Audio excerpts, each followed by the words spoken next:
हाँ जी दोस्तों, तो कैसे हैं जी आप सभी। मैं उम्मीद करता हूँ जी आप सभी सब अच्छे होंगे और स्वस्थ होंगे जी। मैं आपका दोस्त हुसन सिहाल सिहाल परमारथ में आप जी का तहे दिल से स्वागत करता हूँ जी। सभी को राधा स्वामी जी।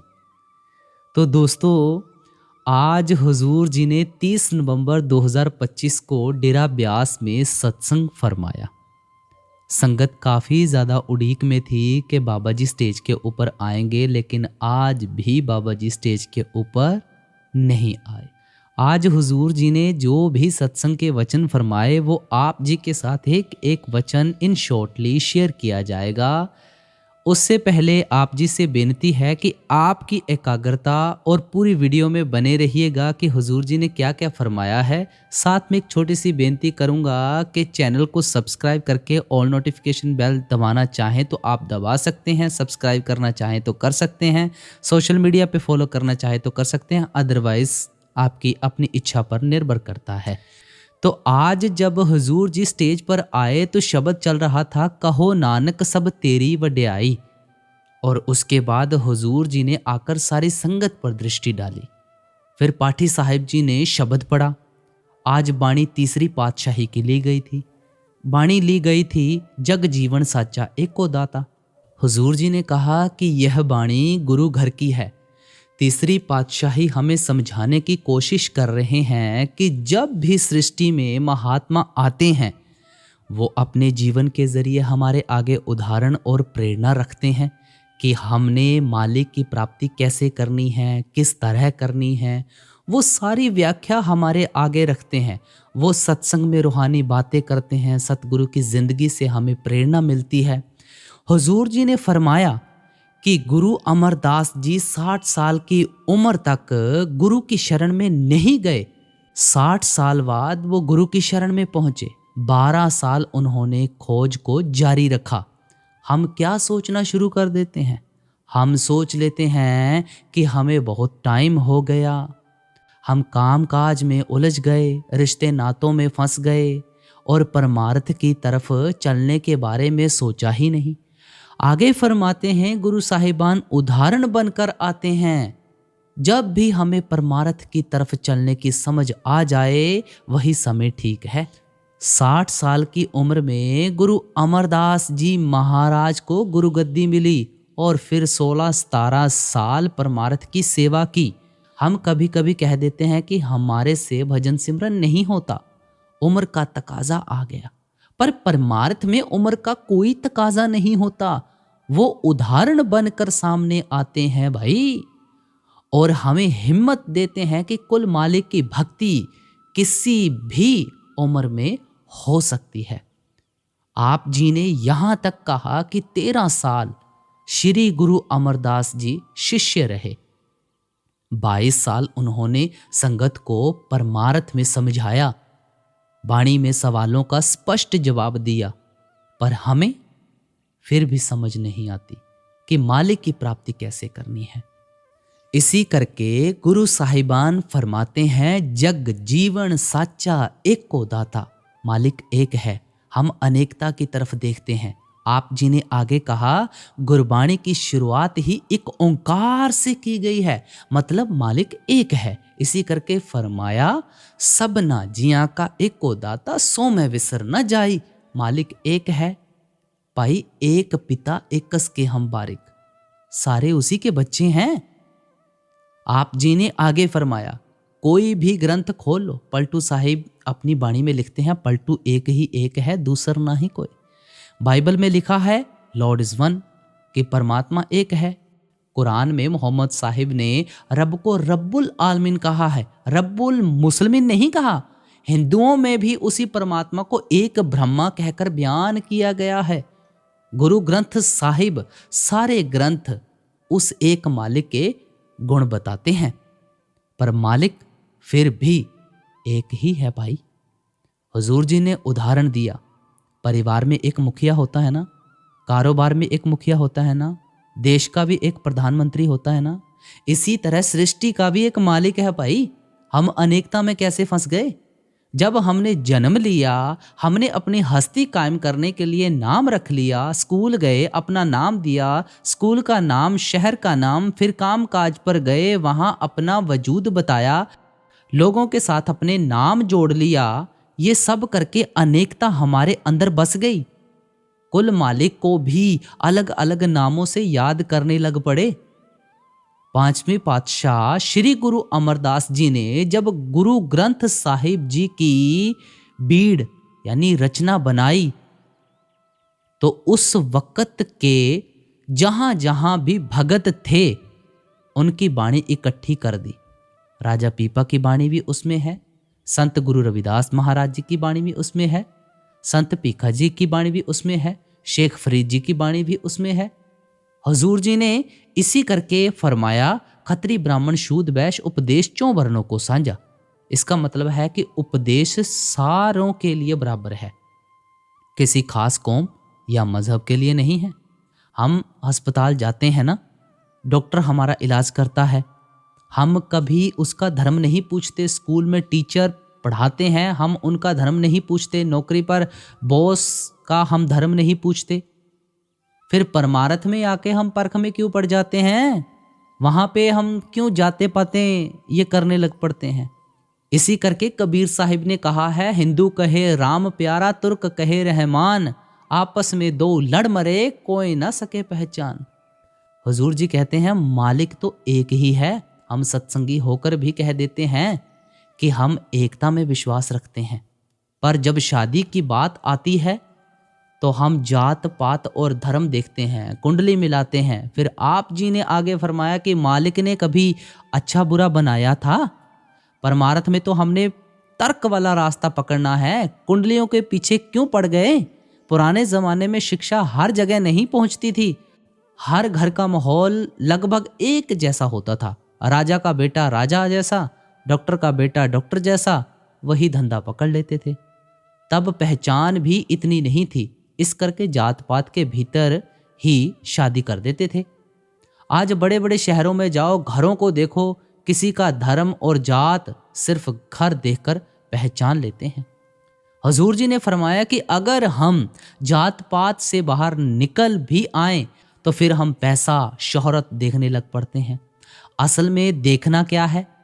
जो दो इंसान शादी करने लगे हैं उनका चरित्र कैसा है, इंसानियत कैसी है। हम इंसानियत ही नहीं देखते, हम बस पैसा, कार, कोठी, बस इसके पीछे ही उलझे पड़े हैं।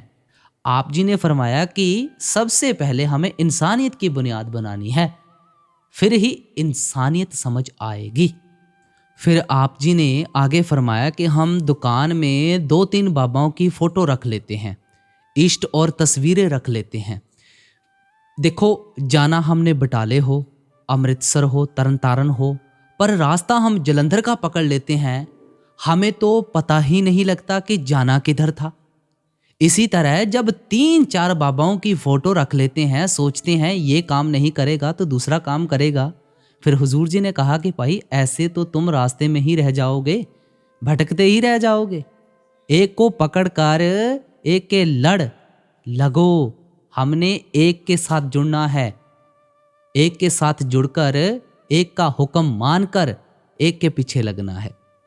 हम तो सृष्टि में गोते खाते फिर रहे हैं, मालिक तो एक ही है।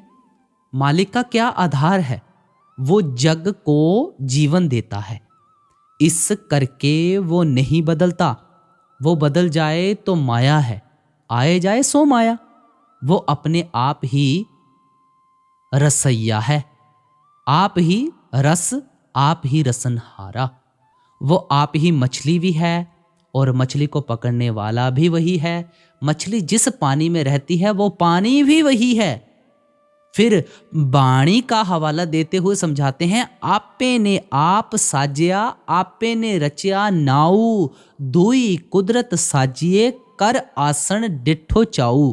हुजूर जी समझाते हैं वो खुद रम्या यानी समाया हुआ है, वो सृष्टि का रचनहार है। फिर हुजूर जी बिजली का उदाहरण देते हैं, बिजली एक ही है, वही हमारे घर में उपकरण चलाती है, टीवी, फ्रिज, फैक्ट्री, पंखे, सब कुछ उसी से चलता है, पर बिजली का पॉइंट तो एक है। रूप बदल बदल कर वो हम तक पहुंचती है। इसी तरह वो मालिक की शक्ति भी भाई एक है, जीवों के अलग अलग रूपों में प्रकट होती है। हम उस शक्ति को समझे बिना जहां भी अलग शक्ति दिख पड़ी हमने देवी देवता का नाम दे दिया। हजूर जी फिर कई देवी देवताओं के नाम लेकर समझाते हैं, सरस्वती, यमुना आदि। हमने गुणों के हिसाब से मालिक को भी बांट दिया है, अलग अलग हस्ती की तरह मान लिया है। अब विज्ञान का हवाला ले लो। विज्ञान बोलती है कि जब सृष्टि बनी थी तो एक बहुत बड़ा धमाका हुआ, प्रकाश आया और आवाज आई, फिर सारी सृष्टि का विस्तार हुआ। इसी करके बाणी में आया है, बाणी वज्जी चौं जुगी सच्चो सच सुनाए। इसका मतलब है ये ताकत धुन और प्रकाश ही है। फिर बाणी कहती है, अवल अल्लाह नूर उपाया, कुदरत के सब बंदे, एक नूर ते सब जग उपजया, कौन भले को मंदे। आप जी ने फरमाया सृष्टि एक नूर से बनी है, इसी करके फरमाया सब में जोत, जोत है सोई, तिस दे चानन सब में चानन होई। हमारी ताकत का आधार वो प्रकाश है भाई, वो धुन है। आप जी ने आगे फरमाया हम किसी भी धर्म स्थान पर चले जाएं, हिंदू मंदिर, मस्जिद, गुरुद्वारा, दो चीजें जरूर होती हैं, एक प्रकाश यानी दिया जोत रोशनी, और दूसरा आवाज, आरती, अजान, कीर्तन, बाणी। वही प्रकाश हमारे अंदर भी है, वही आवाज हमारे अंदर भी है, पर हम अंदर गए ही नहीं, इस करके हमें इन बातों की समझ नहीं आई। मिलता कैसे है? गुरु सेवा ते शब्द पछाता। जब हम गुरु की सेवा में लगेंगे शब्द की पहचान फिर होगी। हुजूर जी ने फरमाया कि शब्द क्या है? शब्द कोई अक्षर नहीं, बाणी में लिखा है 52 अक्षर लोक तरह, सब किछ इन माहे, ये अक्षर खिन जाएं ओ अक्षर इनमें ना है। फिर लिखा है उत्पत परलो शब्द होवे, शब्द ही फिर ओपत होवे। शब्द वो ताकत है जो सृष्टि को चला रही है। इसी करके फरमाया है नामो उपजे नामो बिन से, और शब्द बंदिया सब रहे, शब्दे ही सब जाए। शब्दे ही सब उपजे, शब्दे सबे समाए। यह दादू साहिब की बाणी है। हुजूर जी ने फरमाया कि इंग्लिश में शब्द को वर्ड कहते हैं। इसी करके बाइबल में आया है in the beginning was the word, मतलब वर्ड इज गॉड, वही शब्द परमात्मा है। आगे हुजूर जी ने फरमाया मालिक की मौज बिना प्रलय नहीं आती, मालिक की मौज से ही महाप्रलय आती है। देखो कितनी गहराई वाली बात है। आप जी का मतलब यही है कि मालिक की मर्जी के बिना प्रलय नहीं होती, अगर उसकी मर्जी हो तो महाप्रलय भी हो जाती है। फिर हुजूर जी ने निष्कर्ष निकालते हुए फरमाया कि जो शब्द है वही परमात्मा है। इसी करके फरमाया शब्द गुरु सुरत तुन चेला, असल गुरु तो शब्द है। अब गुरु कौन है? वो शब्द रूप गुरु। इसी करके स्वामी जी महाराज ने अपनी बाणी में लिखा है गुरु मोहे अपना रूप दिखाओ, ये तो रूप धरा तुम सरगुण जीव उभार कराओ। हुजूर जी कहते हैं कि जब से हमने जन्म लिया हमें गुरु की जरूरत पड़ती रहती है। पढ़ाई के लिए टीचर की जरूरत पड़ती है, क्लास के लिए मास्टर की जरूरत पड़ती है, ड्राइवर के लिए इंस्ट्रक्टर की जरूरत पड़ती है। हर किसी काम के लिए गुरु की जरूरत पड़ती रहती है। फिर जो सबसे जरूरी काम है परमार्थ, उसके लिए हम कह देते हैं मैं आपे कर लूंगा, मैं खुद ही कर लूंगा सारा कुछ।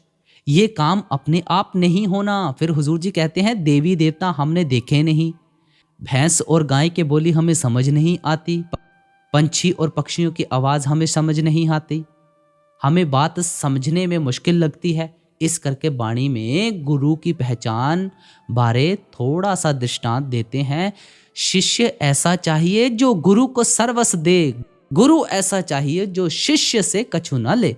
फिर हुजूर जी बाणी से एक और तुक पढ़ते हैं गुरु पीर हडाए मंगण जाए, ताके मूल न लगिए पाए, काल खाए किछ हाथों दे, नानक राह पछाने से।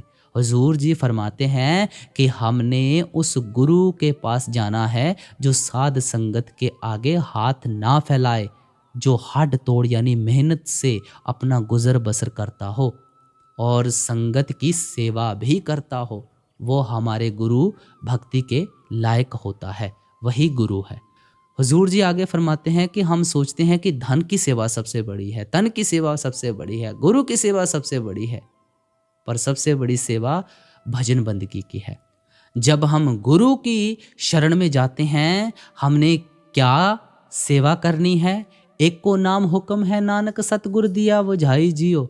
एक हुक्म के साथ ही बात बनेगी। जिसे गुरु ने बुलाना है उसे 7 समुंदर पार से भी बुला लेते हैं। हम सोचते हैं हम सतगुरु के नज़दीक बैठे हैं, हमारा परमार्थ जल्दी बन जाएगा, पर जो नज़दीक होता है उसका इम्तिहान भी ज़्यादा होता है। वाणी में आया है, सो जन निर्मल जिन आप पछाता। हुजूर जी कहते हैं हम माया में धंस चुके हैं। हम अपनी पहचान कब करेंगे? जब मन को स्थिर करेंगे, एक दिशा पकड़ कर उसकी गहराई में जाएंगे, फिर पता लगेगा। हुजूर जी कहते हैं जो कुछ भी हो रहा है उस कुल मालिक के हुक्म में हो रहा है। फिर अभिनेता का उदाहरण देते हैं, स्टेज पर रोल मिलता है भिखारी का। जब उस स्टेज से हट कर अगर कहें मैं तो सच्चा भिखारी हूँ, फिर गलत हो जाएगा ना सारा काम। रोल तो समाप्त हो गया ना। हम भी इस संसार के स्टेज पर अलग अलग रोल निभा रहे हैं। असल में हम उस परमात्मा के साथ जुड़े हुए हैं। फिर वाणी फरमाती है, काया अंदर अमृत सर साचा। हुजूर जी कहते हैं कि मनुष्य का जामा यानी शरीर अनमोल है। You are the temple living god. आप उस जिंदा परमात्मा का जिंदा जागता मंदिर हो। वाणी फरमाती है, ये शरीर सरवर संतो नाम स्नान करे लिवलाई। शब्द के साथ मिलेंगे तो जन्म जन्म की मैल कट जाएगी। शब्द कर्म की रेख कटावे, शब्द शब्द से जाए मिलाए। हुजूर जी कहते हैं कि मनुष्य का जामा साफ साफ बताता है कि 184 जून सबाई मानस को प्रभ दी वड्याई। इस पौड़ी ते जो नर चुके सो आए जाए दुख पाएंदा। हमारा वजूद उत्तम है। लाखों साल हम कीड़े मकोड़े बने, अब मनुष्य का जामा मिला और सत्संग में बैठने का मौका मिला। देवी देवताओं को भी अगर भक्ति करनी है, उन्हें भी फिर मनुष्य का जामा लेना पड़ता है। इस देही को सिमरे देव। हजूर जी कहते हैं हमारी हालत कभी कभी जानवरों से भी बुरी हो रही है।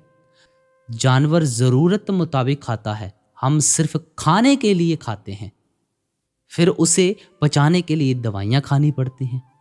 हम रात को 3 बजे तक मोबाइल चलाते रहते हैं, सुबह लेट सोते रहते हैं। फिर कहते हैं हमारे से भक्ति नहीं होती। हुजूर जी सख्ती से बोले, अगर अपने आप को नहीं बदलेंगे परमार्थ यहीं रह जाएगा, अंदर का रास्ता नहीं खुलेगा। बुल्ले शाह जी की तुक लेकर बोलते हैं, ओ शाह सातों वख नहीं, बिन शाह दे दूजा कख नहीं, तेरी देखण वाली अख नहीं। वो मालिक अंदर ही है। जब जुदाई महसूस करते हैं ना, तड़प पैदा होती है। हमने अपनी जिंदगी में क्या बनाया? हौमै अहंकार, हौमै दीर्घ रोग है, दारू भी इसमा है। कृपा करे तो नाम से रंग दे, नाम रते परमहंस बैरागी, निज कर ताड़ी लाई है। बैरागी कौन है? जिसे सृष्टि में स्वाद नहीं मिलता, जिसका रब से ही राबता यानी संपर्क बन गया। कुल मालिक में और ही रस मिलता है। महाराज जी समझाते थे अटैचमेंट और डिटैचमेंट के बारे में। यानी असल विरक्ति वो है जहां जोड़ रब से है। दुनिया के रास्ते फीके लगने लग पड़ते हैं। फिर बुल्ले शाह जी की मिसाल लेकर समझाते हैं कि वो शाह इनायत के पास गए थे। उन्होंने पूछा कि रब को पाना है, कैसे पाया जा सकता है? तो उन्होंने कहा कि रब का क्या पाना है, इधरों पुटना है तो इधर लाना है। हमने भी अपने ध्यान को इधर से उखाड़ कर उधर लगाना है। ये जो कुछ काम हम पल्ले साथ बांध कर बैठे हैं ना, इन कामों से ध्यान हटाकर हमने अपना ध्यान नाम की तरफ जोड़ना है। वाणी में आता है, यह रस आवे वो रस जावे, ए रस आवा ओ रस जावा। जब नाम का रस मिलता है, दुनिया के रस अपने आप छूट जाते हैं। हमने मधुमक्खी जैसा जीवन रखना है। मधुमक्खी क्या करती है? शहद का आनंद लेती है, सूखे पंखों के साथ उड़ जाती है। कमल का फूल गंदे पानी में होता है, लेकिन उसकी जड़ें नीचे होती हैं। हमने ऊपर उठ कर रहना है, उस कमल के फूल की तरह। आज के दौर में हम इतनी आशाएं लेकर बैठे हैं। महाराज जी फरमाते थे, आशा पर्वता जिड्डियां मौत तनावा हेठ। इस करके बाणी में आता है, चिंता मिटी चाहत गए मनुआ बेपरवाह, जिसको कछु न चाहिए वही शहनशाह। हमने अपनी जिंदगी की ज़रूरतें घटानी है, जितनी ज़्यादा ज़रूरत उतना मन में फंसने वाले ख्याल। फिर नाम के साथ जुड़ने की बात कही, 9 दरवाजे तावत रहाए, 10वें निज कर वासा पाए, ओथे अनहद शब्द वजे दिन राती, गुरमत्ती शब्द सुना बनिया। हमारा मन 9 द्वारों में फंसा हुआ है। जब आप अपने 9 द्वार से इसे निकाल कर 10वें द्वार में ले जाओगे, तब कहीं जाकर हमारी बात बनेगी। महाराज जी फरमाते थे, शब्द मरे सोई जन पूरा। जो शब्द की कमाई करके अपने आप को मारता है, उसकी हौमें यानी अहंकार मर जाती है। गुरु साहिबान हमें कर्म कांडों से निकालने के लिए आते हैं। हम थोड़ी सी मुसीबत आए तो पंडितों के पास चले जाते हैं, सोचते हैं पंडित हल कर देगा। उसके घर विधवा बेटी बैठी हुई है, उसका हल तो वो कर नहीं सके, हमारे हल करने पे लगे हुए हैं। हम सोचते हैं घर में हवन करवा लें, सुख शांति आ जाएगी। हवन कराने से सुख शांति नहीं आनी है। हमारा अपना अंदरूनी माहौल ठीक होना चाहिए, अपने अंदर की दुविधा मिटानी है, फिर सुख शांति आएगी। हमारा लक्ष्य साफ होना चाहिए। हम सोचते हैं अंगूठियां पहन लें, हाथों की सारी उंगलियां सोने से भर दें, किस्मत बदल जाएगी। चाहे सारी उंगलियां अंगूठियों से भर लो, किस्मत नहीं बदलनी। जो कर्मों में लिखा है वही मिलेगा। इसी करके बाणी फरमाती है, सब तीर्थ माहे खोजिया, गहरी डुबकी मार, पलटू जल के बीच में किन पायो करतार। हम तीर्थों पर जाते हैं, माथा घिसते हैं, फिर भी मालिक नहीं मिलता। लोक बोली में भी कहा है, वेद कुरान पढ़ पढ़ थके, सजदे कर कर किस गए मथे, ना रब तीर्थ ना रब मके, जिन पाया तिन दिल विच यार। मालिक अंदर है, हमारे अंदर से मिलेगा। तीर्थ नावन जाओ, तीर्थ नाम है। फिर बाणी कहती है, वेद कतेब सिमरत सब सासत, यह पढ़िया मुक्त ना होई। बाणी साफ साफ इशारा देती है, केवल पढ़ने पढ़ाने से नहीं होगा, नाम या सिमरन की कमाई से मिलना है जो भी मिलना है। हमारा सिर्फ एक मकसद होना चाहिए, मिल जगदीश मिलन की बरिया, चिरंकाल ये दे संजरिया, अवर काज तेरे किते ना काम, मिल साध संगत भज केवल नाम। हजूर जी आखिर में फरमाते हैं, इसको फेर फेर कर, बार बार टाल कर नहीं छोड़ना। रोज सिमरन भजन करना है, 2.5 घंटे शांति के साथ नाम की भक्ति करनी है। मालिक हमारा स्वार्थ भी बनाएगा और परमार्थ भी बनाएगा। तो ये सत्संग हिंदी में ट्रांसलेट करके आप जी तक पहुंचा दिया गया है, पंजाबी में भी हमने डाल दिया है। आप जी समूह साधु संगत से बेनती करूंगा, 28 और 29 के सवाल जवाब यहाँ पर लगे हुए हैं। सभी को राधा स्वामी।